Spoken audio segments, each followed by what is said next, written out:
Hi students, today let us discuss about gerunds and infinitives. இப்போ நம்ம gerundsனா என்னன்னு பார்த்தீங்கன்னா it is formed by adding ing to the end of a verb. So you can take any verb and if you add ing it will take the gerund form. For example, if you are sitting in a room, you may see a lot of verb around you like breathing, breathe, அது ஒரு verb இல்லையா, it's action. So breathing will become gerund and eat will become eating. So some verb plus ing will show you the gerund form. Example வந்து eating, playing, listening. So இந்த gerund வந்து எப்படியெல்லாம் use ஆகும் அப்படின்னு பார்த்தீங்கன்னா, first number one, it will be used as a subject of a sentence. So if you see the example, writing in English is difficult. So அதுதான் சப்ஜெக்டை பற்றி பேசுகிறாங்க இல்லையா. வாட்சிங் TV is my favourite pastime. So it can take forms like this. Second one, as direct object of a sentence. Direct ஆப்ஜெக்ட்னா என்னென்னா, அதை எடுத்துட்டோம்னா அந்த சென்டென்ஸில் வந்து மீனிங்கே இருக்காது. So I like writing in English, if I remove writing, I like in English is meaningless. So that is why it is I like what writing, it is the object of the sentence. I love going out to restaurants as a subject complement. My cat's favourite activity is sleeping. So பார்த்தீங்கன்னா subject காம்ப்ளிமெண்ட்னா இந்த சென்டென்ஸில் வந்து நமக்கு subject வந்து gate. So கேட்டை பற்றி நமக்கு இன்னி ஒரு எக்ஸ்ட்ரா இன்ஃபர்மேஷன் வருது. கேட்டுக்கு என்ன பிடிக்கும்னா ஸ்லீப்பிங் பிடிக்கும். So it is adding as a extra description of the subject cat. So this way also gerunds can be used. As an object of a preposition, we shall be interested in hearing your comments. in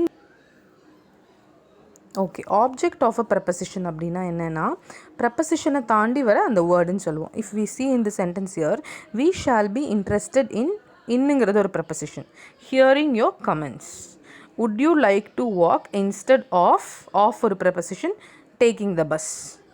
and finally after certain expressions, சில எக்ஸ்ப்ரெஷன்ஸ்க்கு அப்புறமும் gerund usage நம்ம use பண்ணுவோம். My cat's favourite activity is sleeping. So it is a expression. One of his duties is doing homework. Okay. Now coming to infinitives. Infinitives அதே தான், ஜெரண்ட்ஸே தான். நம்ம ஈட்டிங்னு சொல்கிறது வந்து டு ஈட் அப்படின்னு சொன்னோம்னா அது வந்து இன்ஃபினிட்டிவ்ஸ். ஸோ நீங்கள் பார்த்தீங்கன்னா எய்தர் ஒரு வேர்ப் வந்து ஜெரண்ட்குள்ளே வரும், இல்லை இன்ஃபினிட்டிவ்குள்ளே வரும். நீங்கள் வந்து சேர்த்து யூஸ் பண்ணக்கூடாது. டு கிவ்னு சொல்லிட்டா அது correct, giving correct. To giving அப்படின்னு யூஸ் பண்ணுறது நமக்கு ராங். ஸோ நம்ம டூ போட்டோம்னா ஐஎன்ஜி போட மாட்டோம், ing போட்டோம்னா டூ போட மாட்டோம். So they are two different uses. So infinitives use to before the verb. Examples are to eat, to play, to listen. Both can be used as subject or object of a sentence. ரெண்டுமே வந்து சப்ஜெக்டாகவும், அதாவது ஒரு சென்டென்ஸோட ஃப்ரண்ட்டில் வச்சுக்கலாம், or towards the end as a object. The negative version of gerunds and infinitives can be formed by adding not before them. So easier negative version கண்டுபிடிச்சிடலாம். Example are not to eat. The students are instructed not to play. The students are instructed not to listen to the false news. The students are not to stop. If you are placing not before gerunds also, that is the negative form of the gerund in use. இப்போ example பார்த்தீங்கன்னா இங்கே இருக்கிற gerundல the parents complain that the students are not eating. அந்த மாதிரி not போட்டோம்னாலே அதோட negative form வந்துடும் நமக்கு. Looking at the usage, so to indicate the purpose of the action. Example sentence, he bought some flowers. எதுக்கு அவங்க அந்த ஃப்ளவர் வாங்கிட்டு வர்றது ஒரு ஆக்ஷன் இல்லையா, எதுக்கு வாங்கிட்டு வராங்க, to give to his wife. So அங்கே வந்து நமக்கு இன்ஃபினிட்டிவ் வருது. As a subject of the sentence, to wait seemed foolish when decisive action was required. To வெயிட்டுங்கிறது வந்து இங்கே வந்து சப்ஜெக்டாக வருது. என்னன்னா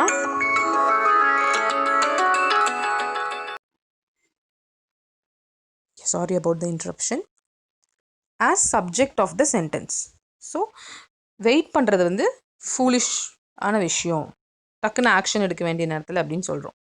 as direct object of the sentence. So நம்ம அங்கே ஜெரண்ட்ஸையும் டைரக்ட் ஆப்ஜெக்டாக யூஸ் பண்ணுவோம். ஸோ இன்ஃபினிட்டிவ்ஸையும் டைரக்ட் ஆப்ஜெக்டாக யூஸ் பண்ணுவோம். I like to write in English. Direct ஆப்ஜெக்ட்னா என்ன, அதுதான் மெயின். அதை ரிமூவ் பண்ணிட்டா சென்டென்ஸ் மீனிங்லெஸ்ஸாக போயிடும். I like what to write. Next, as subject complement. Subject காம்ப்ளிமெண்ட்னா என்னென்னா, நம்ம சப்ஜெக்டை பற்றின டீட்டெயில்ஸ் கொடுக்கும். ஹிஸ் ஆம்பிஷன் என்ன, டு ஃப்ளை, அந்த மாதிரி usage. As an adjective, this is the best time to practice. As an adverb, we must carefully observe to understand. Okay. After adjective, it is important to be patient. After object, that is noun or pronoun referring to a person and used with a question word. So இந்த மாதிரி விதங்கள்லாம் use ஆகும். Okay, this is a small introduction about gerunds and infinitives. நீங்கள் இவ்வளோ டீட்டெயிலாக ஞாபகம் வச்சுக்கணும்னு அவசியம் கிடையாது. For placements perspective, we'll see only the application, how to apply, what is the logic. So I'll show some sample examples. பார்த்தீங்கன்னா, learning a foreign language means dash interested in another culture. So இதுக்கு வந்து பியை வச்சு fill பண்ணும். So நீங்கள் to பீன்னு fill பண்ணலாமா, பீயிங்னு fill பண்ணலாமா சொல்லுங்கள். ஸோ இது கேட்கறதுக்கு முன்னாடி நீங்கள் 2 க்ளூ யூஸ் பண்ணிக்கலாம் இந்த எக்ஸசைசஸ் சால்வ் பண்ணுறதுக்கு.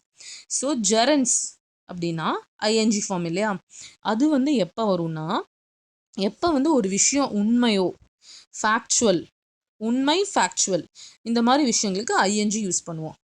இல்லை ஃப்யூச்சரில் நடக்கக்கூடிய ஆக்ஷன்ஸ், இல்லை இது ஒரு ஃபால்ஸ், பொய் அப்படிங்கிற இடத்துல வந்து டு ஃபார்ம் யூஸ் பண்ணுவோம். Okay, this is a hidden clue for you.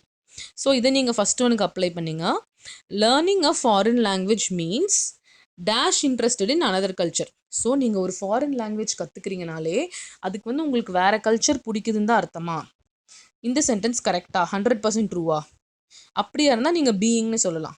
But நமக்கு வந்து கல்ச்சர் கற்றுக்கிறதுக்காக தான் நிறைய பேர் ஃபாரின் லாங்குவேஜ் கற்றுக்கிறது கிடையாது. மேபி அந்த ஊருக்கு போகிறக்காக கூட சில பேர் கற்றுக்கலாம். இப்போ நீங்கள் ஹையர் ஸ்டடீஸ்க்கெலாம் அங்கே போகிறீங்கன்னா அங்கே போய் சர்வைவல்காக நீங்கள் ஃபாரின் லாங்குவேஜ் கற்றுக்கலாம். ஸோ நீங்கள் வந்து டு பி தான் போடணும். அதுதான் correct answer. Learning a foreign language means to be interested in another culture. Okay, இது செகண்ட் ஒன் பாருங்கள். My friend is giving up smoke at last. So அவர் வந்து உண்மையாகவே விட போகிறாரு ஸ்மோக்கிங்கை. அப்போ இட் இஸ் சம்திங் ட்ரூ. அப்போ என்ன போடலாம்? You can use smoking. My friend is giving up smoking at last. Doctors recommend dash 8 hours a day. So this is a factual, research proven sentence. அதனால நம்ம என்ன போட்டுக்கலாம்? Sleeping. Next, Tina hopes dash a prestigious engineer one day. One day, so அது வந்து future. அப்போ நம்ம என்ன போடலாம்? Tina hopes to become a prestigious engineer one day. Peter pretended dash a stomach Ek and left early from college. Pretending அப்படிங்கிறது உண்மைக்கு கீழே வராது. So this is a falls.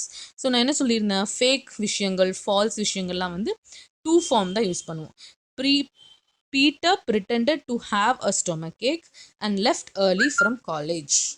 Okay, this is how you can solve. Okay, after seeing the video, please let me know if you have any doubts. Thank you.